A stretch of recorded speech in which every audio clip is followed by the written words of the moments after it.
सर्व विद्यार्थ्यांना माझा नमस्कार।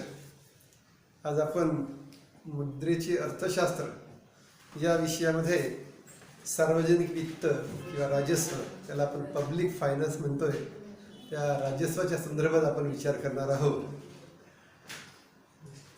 जेव्हा जेव्हा एखाद्या देशाचा आर्थिक सामाजिक विकास होतो तेव्हा तेव्हा त्या देशामध्ये जे काही अर्थशास्त्राचे जे काही साधन आहे, जे काही विभाग आहे, जसं उपभोग, उत्पादन, विनिमय, वितरण आणि राजस्व, असे अनेक अर्थशास्त्राचे महत्त्वपूर्ण अंग असल्यामुळे या राजस्व यामध्ये लोकवित्त म्हणतो आपण त्याला, किंवा राजस्व म्हणतो, त्या लोकवित्ताचं जनतेच्या हिताच्या दृष्टिकोनातून जर बघितलं तर अत्यंत महत्त्व आहे।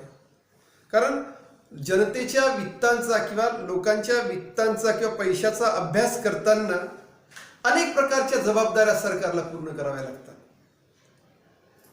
त्यामध्ये मोठ्या प्रमाणात सरकारला गुंतवणूक करून जनतेच्या कल्याणासाठी फार मोठा सार्वजनिक खर्च करावा लागतो। जेव्हा आपण त्या सार्वजनिक खर्चाची प्रक्रिया पूर्ण करण्यासाठी सरकारला अनेक प्रकारचं आपण अर्थव्यवस्था पूर्णत्वास येण्यासाठी, अर्थव्यवस्था किंवा सरकारे सुरळीत चालवण्यासाठी पैशाची गरज असते, उत्पन्नाची गरज असते। सरकार वेगवेगळ्या माध्यमातून उत्पन्न गोळा करण्यासाठी अनेक प्रकारचे कर, अनेक प्रकारच्या कराच्या रूपातून पैसा उत्पन्न करावा लागतो किंवा मिळवावा लागतो। त्यामध्ये दंड, शुल्क आणि अनेक प्रकारचे कर या माध्यमातून सरकारला जेव्हा उत्पन्न प्राप्त होतं तेव्हा तो सार्वजनिक खर्चासाठी किंवा जनतेच्या कल्याणकारी हितासाठी सरकार अनेक प्रकारचा खर्च करण्यासाठी प्रतिबद्ध होतो। जसा आपण 2014 पासून जर बघितलं तर ज्याप्रमाणे GST आपल्या अस्तित्वात आला, तर आता या मधल्या काळामध्ये GSTचं स्वरूप फार कमी प्रमाणात होतं। जनतेच्या कल्याणासाठी सरकारने जो काही सरकारच्या तिजोरीत जो काही उत्पन्न होतं ते सरकारने पणास लावलं। जसं 20 लाख कोटी रुपये कोविड-19 मध्ये सरकारने जनतेला वापरण्यासाठी, जनतेच्या हितासाठी खर्च केले।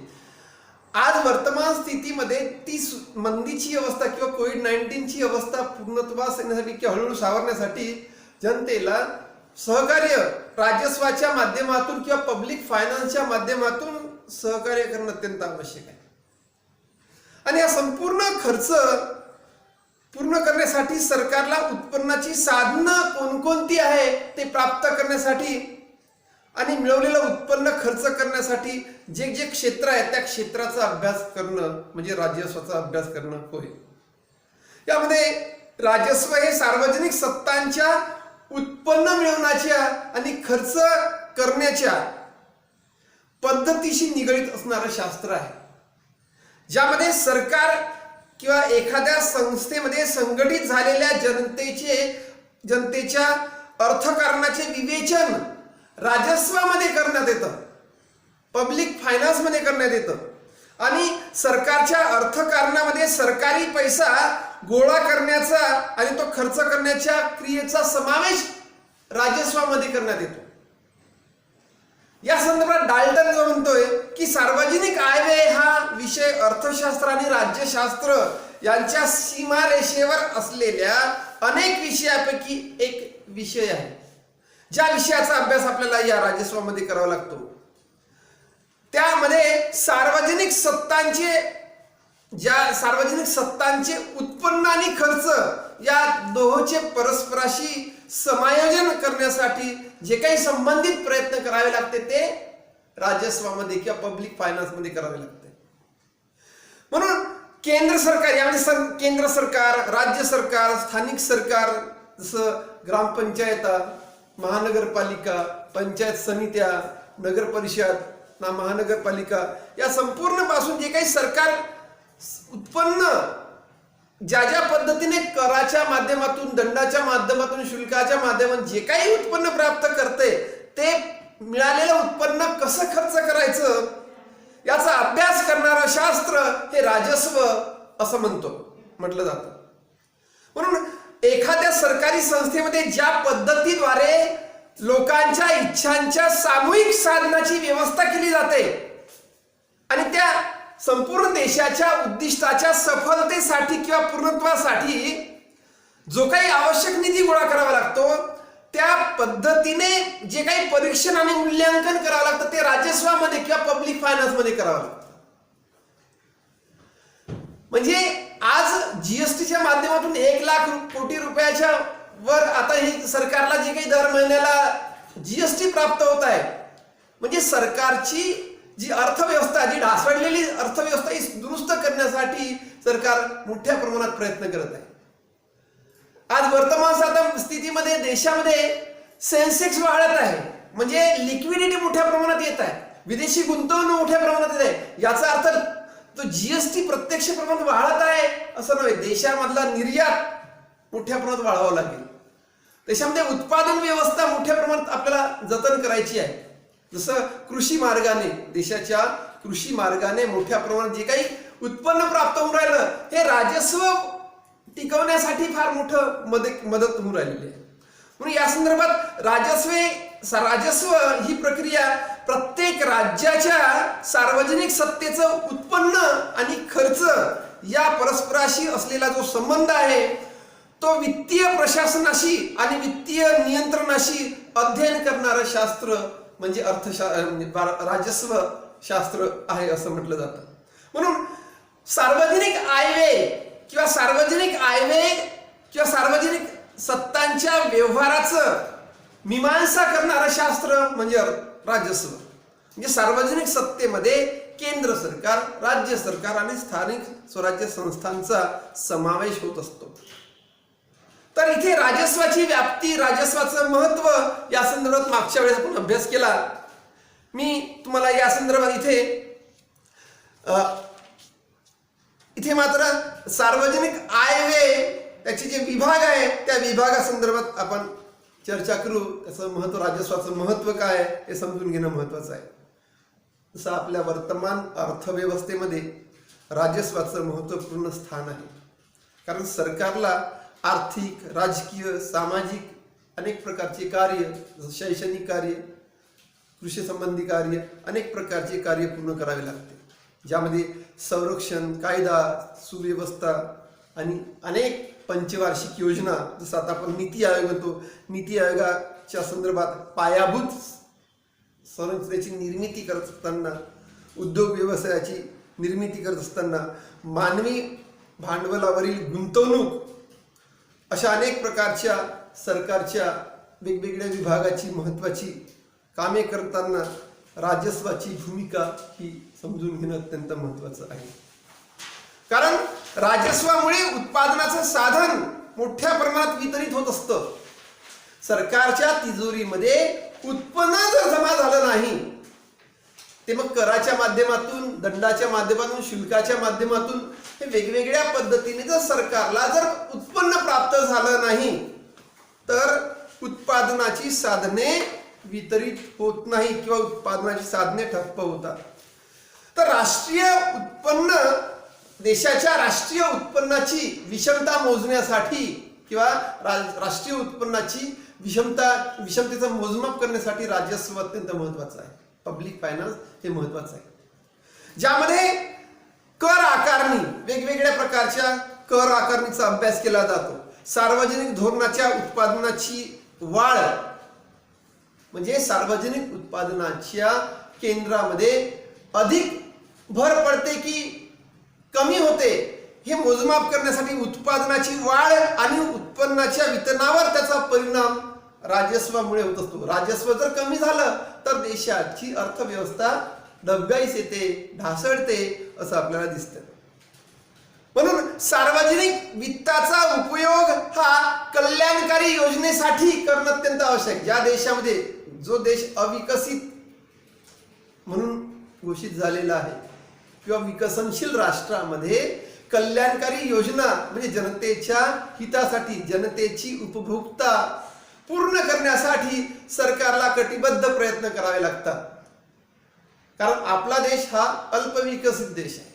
आपल्या देशामध्ये गरिबी, दारिद्र्य, सामाजिक विषमता, अज्ञान, निरक्षरता हे जे असे प्रश्न आहेत, या प्रश्नामुळे राजस्व देशातल्या तिजोरीवर जास्त परिणाम पडतोय. सरकारला त्याची फार मोठी एक जाणीव निर्माण करावी लागते की सरकार त्याची एक वचनबद्धता म्हणतो आपण, सरकारला वचनबद्धता पूर्ण करावी लागते. म्हणजे आपण जसं सरकार संरक्षणावर खर्च करण्यासाठी सरकार कुठल्याही प्रकारची दिरंगाई करत नाही. कारण अंतर्गत संरक्षण, बाह्य संरक्षण, आजकाल आपल्या देशाला अंतर्गत संरक्षणापेक्षा बाह्य संरक्षणाचा फार मोठा धोका जाणवू लागलेला आहे आणि त्यावर फार मोठ्या प्रमाणात राजस्व खर्च होतो. म्हणजे पब्लिक फायनान्स जो आहे फार मोठ्या प्रमाणात वितरित करावा लागतो. तर भारतासारख्या विकसित देशात सार्वजनिक खर्चामुळे भांडवल निर्मिती आणि गुंतवणुकीला चालना प्राप्त करण्यासाठी मोठ्या प्रमाणात प्रयत्न करावे लागते. म्हणजे आपल्या, जसं मी आधी सांगितलं की देशामध्ये लिक्विडिटी वाढत आहे, म्हणजे सेन्सेक्स मार्केट वाढत आहे. अनेक उद्योजक आता विदेशी भांडवल आपल्या देशात, विदेशी गुंतवणूक वाढत आहे. देशात जर पाहता म्हटलं तर उद्योगधंदे रास झाले होते, वाहतूक व्यवस्था ठप्प झाली होती. एकंदरीत राजस्व सरकारला प्राप्त करणे कठीण असताना देशामध्ये आपण सरकारने मोठे प्रयत्न केले, त्यामध्ये लिक्विडिटी वाढली आणि ही लिक्विडिटी वाढल्यामुळे देशाची उद्योजकता आता मोठ्या प्रमाणात हळूहळू सुरू व्हायला लागली. त्यामुळे 23% जो GDP होता तो जो कमी झाला, डाऊन झाला होता, तो आता 7.5 वर आलेला आहे. -7.5% वर GDP या सेकंड स्टेजमध्ये, सेकंड क्वार्टरमध्ये हा कमी झालेला आहे. याचा अर्थ देशाची गुंतवणूक हळूहळू वाढायला लागली आहे, राजस्व प्राप्त व्हायला लागलेला आहे. GST 1 लाख कोटी रुपयाच्या वर देशामध्ये आता प्राप्त होत आहे, दर महिन्याला प्राप्त होत आहे. म्हणजे राजस्वाची स्थिती ही सुधारत आहे. कारण सार्वजनिक वित्तांचा उपयोग कल्याणकारी योजनेसाठी राबवण्यासाठी झाला पाहिजे. जसं रोजगार, तसं आता एम-नरेगा म्हणतो, एम-नरेगामध्ये सुद्धा 60,000 कोटी रुपयापेक्षा जास्त गुंतवणूक सरकारने केलेली आहे. म्हणजे भारतासारख्या विकसनशील राष्ट्रामध्ये सार्वजनिक खर्च जर वाढत असेल तर त्या सार्वजनिक खर्चापासून रोजगार निर्माण होईल. मोठ्या प्रमाणात वितरण व्यवस्था, जसं अन्नधान्याची व्यवस्था सुरळीत करण्यासाठी सरकारला कृषी विभागामधून सर्वात जास्त उत्पन्न प्राप्त होऊन राहिलेलं आहे. म्हणजे या सेकंड क्वार्टरमध्ये सुद्धा 3.4% GDP म्हणजे कृषी विकासाचा दर कायम राहिलेला आहे. म्हणजे राजस्वामध्ये अधिक मोठ्या प्रमाणात भर होत आहे. सार्वजनिक वित्तामुळे व्यापार चक्राला सुद्धा नियंत्रित करता येतं. आता आपल्या देशामध्ये असंतुलित अर्थव्यवस्था आहे, व्यापार चक्र स्थिरावलेलं आहे, मंदावलेलं आहे. व्यापार चक्राला सुरळीत आणण्यासाठी सरकारला विदेशी गुंतवणूक मध्ये मोठ्या प्रमाणात आपल्याला यश प्राप्त करता येऊन राहिलेला आहे. पण तो खासगी गुंतवणुकीमध्ये सुद्धा टप्प्याटप्प्याने वाढवत आहे. सार्वजनिक उपक्रम जे घाट्यामध्ये उपक्रम, ते विक्रीपासून सरकारने जे काही खासगीकरण आणले त्यामध्ये सुद्धा त्या 60,000 कोटी रुपये उत्पन्न प्राप्त करण्याचं एक लक्ष्य सरकारने त्या खासगीकरणामधून ठरवलं होतं. तर अनेक प्रकारे राजस्वामध्ये जर समजा बदल होत असेल किंवा राजस्वामध्ये जर त्या प्रक्रियेमध्ये जर समजा ती प्रक्रिया जर नीट करायची असेल तर व्यापार चक्रावर नियंत्रण करून आर्थिक स्थिरता, इकॉनॉमिक स्टॅबिलिटी ही राजस्वामुळे निर्माण होत असते, हे आपण लक्षात घेतलं पाहिजे. सार्वजनिक वित्तामुळे विकसनशील राष्ट्रामध्ये दारिद्र्याचं दुष्टचक्र तोडता येऊ शकतं. आपल्या देशात दारिद्र्याचं दुष्टचक्र मोठ्या प्रमाणात वाढलेलं होतं, ते आता हळूहळू कमी होत आहे असं आपल्याला दिसतं. आणि विकसित राष्ट्रासोबत जर आपल्याला स्पर्धा करायची असेल तर दारिद्र्याचं प्रमाण, पॉवर्टी लाईनचं प्रमाण आपल्याला कमी ठेवणं अत्यंत आवश्यक आहे. पूर्णतः ॲबॉलिश होऊ शकत नाही, इरॅडिकेट होऊ शकत नाही, परंतु दारिद्र्याचं प्रमाण हे कमी करता येऊ शकतं. आणि अशा प्रकारचं महत्त्व, राजस्वाचं महत्त्व आपण समजून घेतलं पाहिजे. राजस्वाची आय व्ययाचे अनेक प्रकारचे विभाग आहे देशामध्ये. जसं सार्वजनिक खर्च आहे, सार्वजनिक उत्पन्न आहे, सार्वजनिक कर्ज आहे, वित्तीय प्रशासन आहे, अशा संघीय वित्त आहे, अशा अनेक प्रकारचे विभाग देशामध्ये राजस्वाला पूर्णत्व करण्यासाठी मदत करत असतात. राजस्व सरकारच्या खर्च आणि उत्पन्नाचं खर्चाचं जर बघितलं, पब्लिक एक्सपेंडिचर, सरकारला राजस्व कसं प्राप्त होतं सार्वजनिक खर्चातून, हे सुद्धा समजून घेणं महत्वाचं आहे. म्हणजे देशातील सरकारला आपल्या जबाबदाऱ्या पूर्ण करण्यासाठी जो काही खर्च करावा लागतो, त्या खर्चाच्या संदर्भात जर बघितलं तर अनेक प्रकारच्या बाबीचं अध्ययन करणं अत्यंत आवश्यक आहे. आणि ज्या विभागात ज्या विविध कार्यासाठी खर्चाची वाटणी कोणत्या तत्वानुसार केली पाहिजे आणि प्रत्येक कार्याच्या वाट्याला किती रक्कम येईल, हे सुद्धा समजून घेणं आवश्यक आहे. कारण प्रत्येक व्यक्ती ज्याप्रमाणे आपले उत्पन्न खर्च करत असताना जास्तीत जास्त उपयोगिता मिळवण्याचा प्रयत्न करतो, त्याचप्रमाणे सरकार सुद्धा आपले उत्पन्न विविध बाबीवर खर्च करताना समाजाचं महत्तम कल्याण साधण्याचा प्रयत्न केला पाहिजे. आणि जेव्हा समाजाचं महत्तम कल्याण जर साध्य होत असेल तर तो राजस्व एका विशिष्ट मार्गाने एका विशिष्ट महत्वाच्या बाबीवर खर्च होतोय आणि सरकारने निर्माण केलेलं जे लक्ष्य आहे, जे उद्दिष्ट आहे, ते पूर्ण होते असं आपल्याला म्हणता येईल. कारण समाजाचं महत्तम कल्याण साधण्याच्या दृष्टीनेच खर्च करण्यासाठी सरकारला अनेक प्रकारच्या सिद्धांताचा, तत्वाचा उपयोग करावा लागतं, अनेक प्रकारच्या सिद्धांताचे पालन करावे लागते. ज्या सिद्धांताचे अध्ययन या राजस्व विभागामध्ये सांगितले जाते. सरकारी कार्याचा व्याप, जे सरकारी क्षेत्रामध्ये रोजगार, आज पाहतो आपण अनेक विभागामध्ये कर्मचाऱ्यांचा अभाव किंवा अनेक वर्षापासून सरकारने जी काही भरती प्रक्रिया थांबवलेली आहे किंवा भरती प्रक्रिया न होण्यासाठी जी काही कारणं आपल्याला दिसतात, त्यापासून सुद्धा राजस्व कमी झालेला दिसतोय. परंतु पुढे मागे मात्र सरकारी कार्याचा व्याप सतत वाढत असल्यामुळे सार्वजनिक खर्चाचं प्रमाण आपल्याला वाढवावं लागेल. म्हणजे सरकार सुद्धा या स्टेजमध्ये आहे की दिवसेंदिवस सार्वजनिक खर्च मोठ्या प्रमाणात वाढत आहे. जसं संरक्षण खर्चाला फार मोठं महत्व सरकारने दिलेलं आहे. कारण देशाची सुव्यवस्था आणि शांतता नीट ठेवण्यासाठी सरकारने संरक्षण खर्च करणं अत्यंत आवश्यक झालेलं आहे आणि ते राजस्वाच्या दृष्टिकोनातून अतिशय महत्वाचं आहे. कारण देशामध्ये सरकारी कार्याचा व्याप हा कल्याणकारी राज्याच्या संकल्पनेला जर बघायचं असेल, त्याचं विशेष महत्व समजून घ्यायचं असेल तर जे काही खर्चाचे निगडीत जे काही खर्चाची जी कार्य आहे, खर्चाच्या बाबी आहे, कोणता खर्च हा अत्यावश्यक आहे आणि कोणता खर्च अत्यावश्यक नाही, कोणत्या सार्वजनिक खर्चाला अग्रक्रम द्यायला पाहिजे, सरकारच्या लक्षात आणून देण्याची गरज अर्थशास्त्रज्ञांनी हे कार्य फार मोठ्या जिकिरीने केलं पाहिजे. कारण सार्वजनिक खर्चाशी राजस्वाचं फार जवळचा संबंध आहे आणि हे संबंध म्हणजे सरकारला कोणतेही कार्य करत असताना खर्चाचा हिशोब मोठ्या प्रमाणात द्यावा लागतो. म्हणून अनेक प्रकारच्या तरतुदी तयार करून, अनेक प्रकारचे अर्थसंकल्प तयार करून त्या अर्थसंकल्पामध्ये सार्वजनिक खर्चाला अत्यंत त्याचा हिशोब मात्र वेळोवेळी देणं आवश्यक आहे.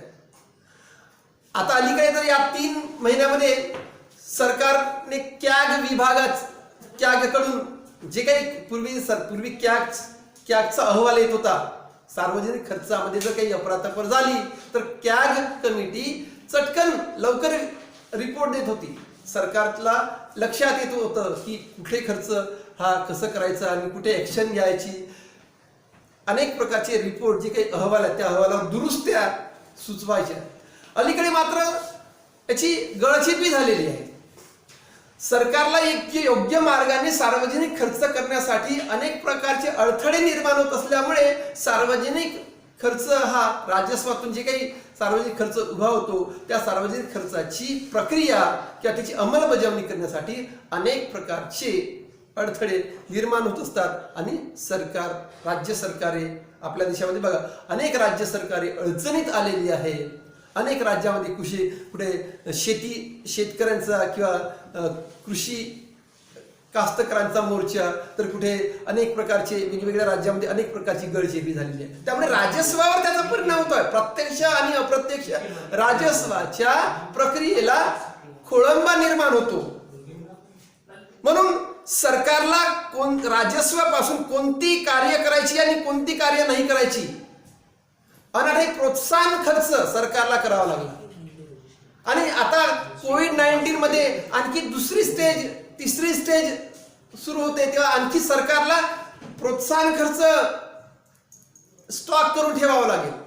म्हणजे राजस्व मोठ्या प्रमाणात गोळा करून तो खर्च भविष्य काळासाठी जर अशी आपत्ती जर आली तर त्या आपत्तीला निरसन करण्यासाठी सरकारला सार्वजनिक खर्चाची तरतूद करून ठेवावी लागेल. त्यासाठी प्रत्येक राज्यातल्या सरकारने केंद्र सरकारला सुद्धा सहकार्य करण्याची गरज आहे. सार्वजनिक आय किंवा सार्वजनिक उत्पन्न त्याला आपण पब्लिक रेव्हेन्यू म्हणतो. आपण त्या पब्लिक रेव्हेन्यू सरकारला आपल्या नियोजित खर्च भागवण्यासाठी किंवा सरकारला आपला नियोजित खर्च पूर्ण करण्यासाठी अनेक प्रकारच्या साधनाच्या माध्यमातून अनेक प्रकारचं उत्पन्न प्राप्त करावं लागतं. म्हणजे सरकारला अनेक प्रकारचं उत्पन्न प्राप्त करावं लागतं आणि सार्वजनिक उत्पन्न वेगवेगळ्या मार्गाने सरकारच्या उत्पन्नाच्या विविध साधनातून प्राप्त करावं लागतं. अनेक प्रकारची आर्थिक परिणाम त्यामधून आपल्याला दिसतं. अनेक प्रकारच्या पद्धतीचा उपयोग सरकारने करणं आवश्यक आहे. त्याला आदर्शवादी तत्व म्हणतो आपण. राजस्वाचे आदर्शवादी तत्वाचं अध्ययन करणं या राजस्वामध्ये करणं अत्यंत आवश्यक आहे. सरकारच्या उत्पन्नाची साधने जर आपल्याला वळवायची असेल तर कर प्रक्रियेमध्ये सुधारणा करणं आवश्यक आहे. आणि सर्वात मोठं सरकारला जर सार्वजनिक उत्पन्नामधून सर्वात जास्त जर एक चांगला कलेक्शन होत असेल तर ते कराच्या माध्यमातूनच होतं. मग कराची प्रक्रिया आणि कराच्या सुधारणेमध्ये कराच्या प्रक्रियेमध्ये सुधारणा करणे अत्यंत आवश्यक आहे. म्हणजे जीएसटी अनेक प्रकारची प्रतिक्रिया जीएसटीवर देण्यात येतं. जीएसटी हा 0% ठेवावा. जीवनावश्यक वस्तूसाठी जीएसटी लागू नये किंवा अत्यावश्यक वस्तूसाठी जीएसटी नसावा आणि विलासितेच्या वस्तूसाठी जीएसटी मोठ्या प्रमाणात वाढवला पाहिजे. जास्तीत जास्त उत्पन्न प्राप्त करणाऱ्या व्यक्तीला जास्तीत जास्त कराचा भरणा केला पाहिजे. व्यापारी प्रक्रियेमध्ये व्यापारी किंवा व्यवसाय करणाऱ्या मंडळीकडून जास्तीत जास्त जी काही विक्री कर आहे व्यावसायिक कर आहे हा मोठ्या प्रमाणात सरकारला प्राप्त झाला पाहिजे अशी एक भूमिका आहे. म्हणजे कर प्रक्रियेमध्ये मोठ्या प्रमाणात बदल करण्याची आणि वित्तीय सुधारणा करण्याची आवश्यकता आहे. सरकारने अनेक प्रकारचे दंड लावले. कोविड-19 मुळे अनेक प्रकारचा दंडाच्या दृष्टिकोनातून किंवा शुल्काच्या माध्यमातून सरकारला उत्पन्नाचं साधन एक प्राप्त होतं. दिल्लीला बघा 2000 रुपये दंड. जर समजा कोविड-19 मध्ये मास्क नसणाऱ्या लोकांकडून 2000 रुपयापर्यंत दंड वसूल केला जातो. म्हणजे दंडाच्या माध्यमातून सुद्धा राजस्व उभा करणं आवश्यक आहे. एकीकडे व्यवसाय उद्योग व्यापार जर समजा ओस पडत असेल तर सरकारकडे उत्पन्न कलेक्ट करणं बंद होईल. म्हणून कुठल्या ना कुठल्या पद्धतीने सार्वजनिक उत्पन्नाचं साधन सुरू राहावं म्हणून दंडाची वाढ किंवा शुल्काची वाढ किंवा कराच्या दरामध्ये सुधारणा करणं अत्यंत आवश्यक आहे. कारण ते सरकारचं उत्पन्न आहे आणि त्या उत्पन्नाची निर्मिती करणे हे सुद्धा एक फार मोठी एक आव्हान आहे सरकारसमोर. तर कराचे वैशिष्ट्य वेगवेगळ्या करांची वैशिष्ट्य राजसत्तेमध्ये अनेक प्रकारच्या व्यावसायिक संस्थांनी करांच्या वैशिष्ट्याला समजून घेतलं पाहिजे आणि त्याची अंमलबजावणी झाली पाहिजे. आणि कोणत्याही कार्यासाठी आता अलीकडे कर्ज सुद्धा सार्वजनिक राजस्वाचं एक साधन सार्वजनिक कर्ज सुद्धा झालेलं आहे. म्हणजे जेवढं सार्वजनिक खर्चाला महत्व आहे, सार्वजनिक उत्पन्नाला महत्व आहे, तेवढंच सार्वजनिक कर्जाला सुद्धा महत्व आहे. कारण राजस्वाची एक साधन आहे.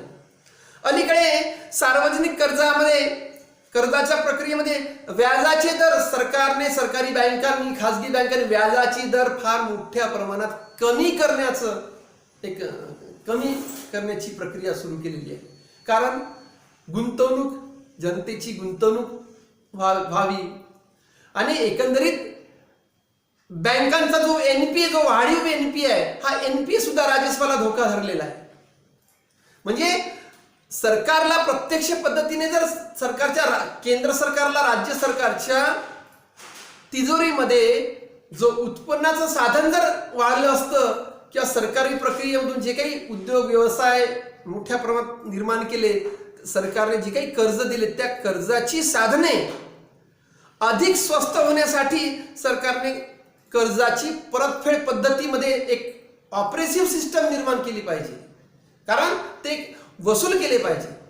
आणि तर देशी आणि विदेशी कर्जाचं स्वरूप सुद्धा एक लिबरल करण्याची प्रक्रिया सरकारने केलेली आहे. कारण त्यापासून सरकारच्या तिजोरीमध्ये राजस्व निर्माण होत असतं. आणि कर्जाच्या परतफेडीची पद्धती, कर्ज मिळवण्याची साधने, कर्जाचं उद्दिष्ट, कर्ज किती मुदतीत असावं आणि किती मुदतीसाठी कर्ज घ्यावं, वेगवेगळ्या प्रकारच्या कर्जाची प्रकार, याचा सुद्धा सार्वजनिक कर्जामध्ये अभ्यास केला जातो. कारण लोककल्याणकारी कार्यासाठी किंवा जनतेच्या महत्तम कल्याण साध्य करण्यासाठी सरकारला भांडवली स्वरूपाचा खर्च वेळोवेळी करावा लागतो. हा भांडवली स्वरूपाचा खर्च करत असताना प्रत्येक सरकारला, मग ती केंद्र सरकार असो की राज्य सरकार असो, प्रत्येक सरकारला वेळोवेळी देशातील जनतेकडून किंवा विदेशाकडून मोठ्या प्रमाणात कर्ज प्राप्त करावं लागतं. आपण वर्ल्ड बँकेकडून कर्ज घेतो, IMF कडून कर्ज घेतो, एशियन बँकेकडून कर्ज घेतो, वेगवेगळ्या देशातून कर्ज घेतो. त्या कर्जाचा वापर जर महत्तम कल्याण साध्य करण्यासाठी जर होत नसेल तर तो कर्ज देशावर बोजा होतो. म्हणून त्या कर्जाचं वितरण सुरळीत व्हावं म्हणून राजस्व आहे. संपूर्ण सार्वजनिक कर्जाचं मोठ्या प्रमाणात आणि एक व्यवस्थितपणे वितरण जर होत असेल तर देशाचं कल्याण होतं, देशाचा आर्थिक विकास साध्य होऊ शकतो, देशामध्ये आर्थिक स्थिरता निर्माण होऊ शकते. तर यामध्ये जेव्हा सरकार घेतं तेव्हा मात्र सरकारला एक उत्पन्न प्राप्त होतं, परंतु कर्जाची परतफेड करताना व्याजासह सरकारला तो खर्च करावा लागतो. मग त्यासाठी सरकार GST वाढ करते किंवा मोठ्या प्रमाणात करामध्ये वाढ करते किंवा अधिक दंड किंवा शुल्क वाढवले जातात. कारण तो जो झालेला खर्च आहे तो खर्च केल्यानंतर जर सरकारला परत भांडवली उत्पन्न जर प्राप्त होत नसेल तर कर्जाचा बोजा वाढतो. आपल्या देशामध्ये हे जो कर्ज आहे हे फार मोठं वाढीव कर्ज आहे. तर राजस्वाच्या माध्यमातून सार्वजनिक कर्ज ही सुद्धा समजून घेणं अत्यंत आवश्यक आहे. संघीय वित्त, फेडरल फायनान्स म्हणतो आपण, संघीय वित्त, फेडरल फायनान्सला समजून, कारण हा सुद्धा राजस्वाचा एक महत्वपूर्ण भाग आहे. संघीय वित्त हा सुद्धा राजस्वाचा महत्वपूर्ण भाग समजला जातो. कारण राजस्वाच्या विकासाबरोबरच वित्तीय जबाबदारीचं केंद्रीकरण किंवा वित्तीय जबाबदारीचं विकेंद्रीकरण अनिवार्य असतं, अत्यंत महत्वाचं असतं. हे संघीय वित्ताच्या विचाराला विशेष महत्व दिलं पाहिजे. कारण आपला देश हा फेडरल स्ट्रक्चर देशाचं फार मजबूत असणं आवश्यक आहे.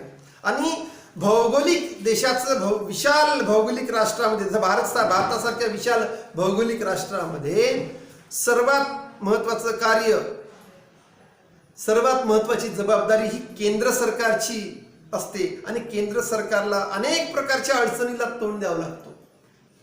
त्यामध्ये सत्तेचं विकेंद्रीकरण करून खर्चाची बाब पूर्ण करावी लागते. आणि खर्च करत असताना अनेक प्रकारचे रूल रेग्युलेशन, टर्म्स कंडिशन्स म्हणतो आपण, रूल रेग्युलेशन फॉलो करावे लागतात. म्हणून एखाद्या राज्य सत्तेकडे जे काही महत्तम किंवा सामाजिक कल्याण जर करण्यासाठी जबाबदारी जर सोपवली असेल तर ती जबाबदारी पूर्ण करताना सरकारने आयव्यय पत्रक, अंदाजपत्रक म्हणतो आपण, देशाचा अर्थसंकल्प हा समजून घेणं अत्यंत आवश्यक आहे. आणि अर्थसंकल्पाला महत्त्व देणं महत्त्वाचं आहे. कारण ज्या अर्थसंकल्पामध्ये उत्पन्न, खर्च, सार्वजनिक कर्ज, आर्थिक धोरणे या बाबीचा समावेश राजस्वामध्ये केला जातो.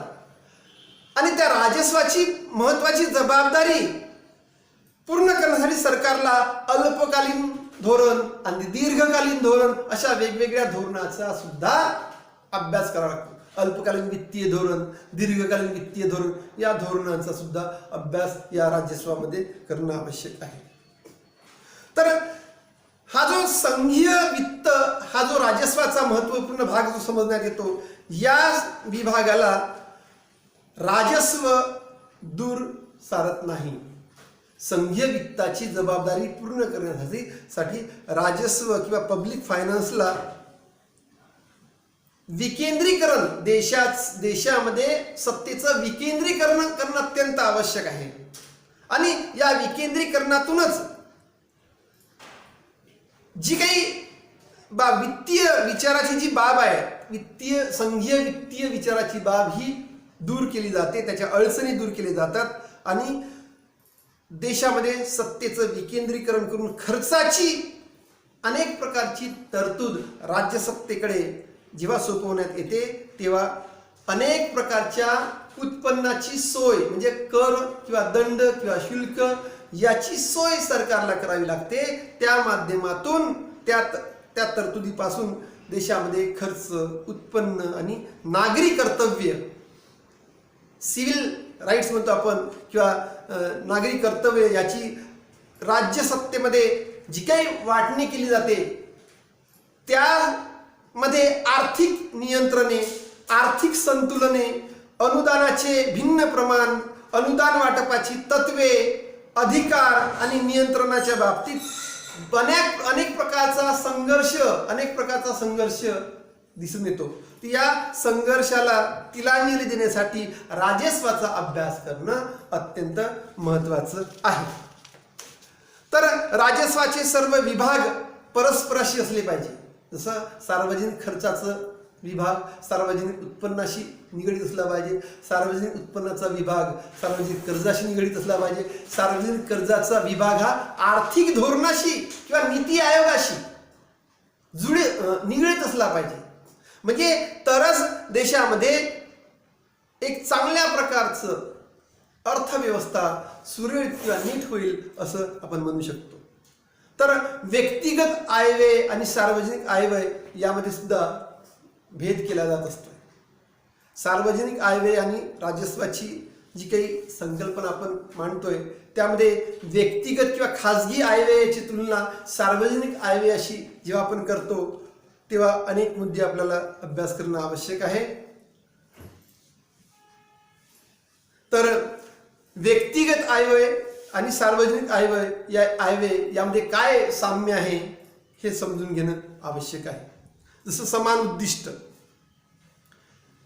उद्दिष्ट एखाद्या वेळेस व्यक्ती किंवा सरकार दोघेही समान उद्दिष्ट साध्य करण्यासाठी राजस्वाच्या माध्यमातून पुढे येत असतात.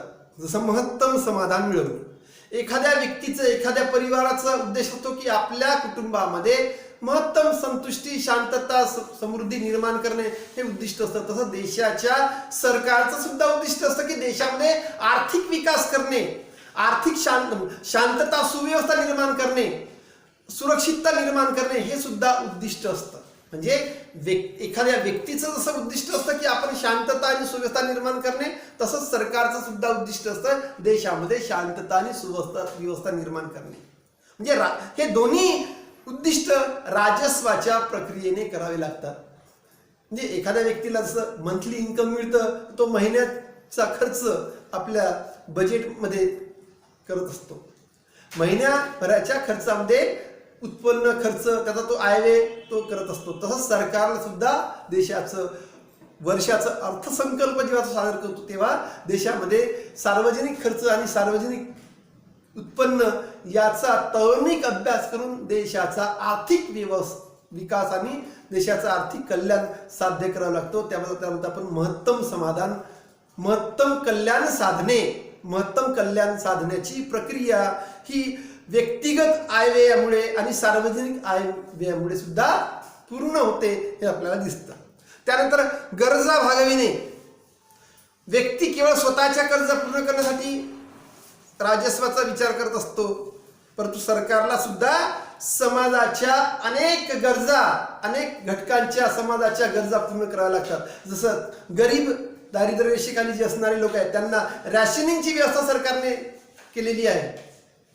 म्हणजे घर बांधून देण्याची व्यवस्था सरकारने केलेली आहे. म्हणजे घर बांधणे किंवा स्वस्त राशन देणे किंवा शिष्यवृत्ती वाटणे किंवा दुर्बल घटकांना मदत करणे हे राजस्वातूनच कराच्या माध्यमाने सरकारने जे उत्पन्न मिळवलेलं असतं तिथूनच सरकारला खर्च करावा लागतो. कारण महत्तम कल्याण साधने आणि सामाजिक गरजा भागवणे, जनतेच्या सामाजिक गरजा भागवणे हा सुद्धा प्रयोग राजस्वातून होतो. जसा व्यक्ती आपल्या स्वतःच्या गरजा पूर्ण करण्यासाठी स्वतःचं उत्पन्न खर्च करतो, स्वतःची प्रभावी इच्छा निर्माण करतो, तसंच सरकार सुद्धा एखादी ध्येय, सामाजिक कार्य पूर्ण करण्यासाठी, सामाजिक ध्येय पूर्ण करण्यासाठी सरकार सुद्धा प्राधान्याने त्या घटकेला महत्त्व देत असतो.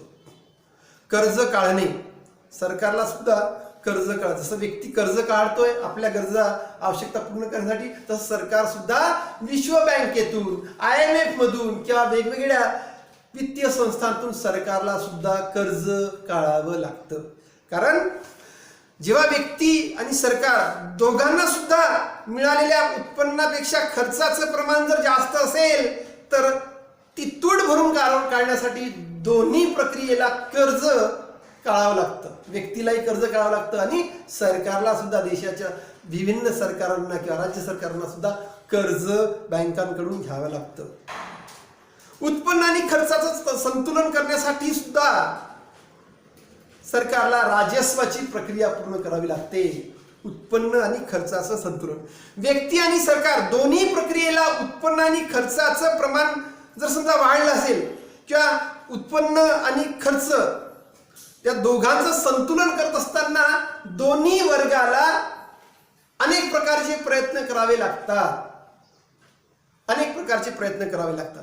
उत्पन्नामध्ये जेव्हा व्यक्तीचं उत्पन्न वाढतं, DA वाढतं. एखाद्या सरकारी नोकर असेल तर त्याच्या DA मध्ये समजा वाढ झाली किंवा त्याच्या बोनसमध्ये वाढ झाली किंवा उत्पन्नामध्ये एखादी सडनली वाढ झाली तर तो आपल्या कुटुंबामध्ये एक उत्साह निर्माण करतो, आनंद व्यक्त करतो किंवा आवश्यक जी काही गरजा आहेत त्या आणखी तो वाढवण्याचा प्रयत्न करतो. तसं सरकारला सुद्धा सरकारच्या तिजोरीमध्ये उत्पन्न वाढलं तर सरकार नवीन प्रयोग, नवीन आव्हाने जनतेला एक पूर्ण प्राप्त व्हावी, नवीन सोयी सरकारने प्रोत्साहनात्मक काही सोयी निर्माण करून देशातील, समाजातील लोकांचं कल्याण साधण्यासाठी सरकार प्रतिबद्ध असतं. म्हणजे व्यक्ती आणि सरकार दोघांचंही उत्पन्न स्थिर नसतं. जेव्हा दोघांचंही उत्पन्न स्थिर नसतं तर देशाचा विकास होणार नाही.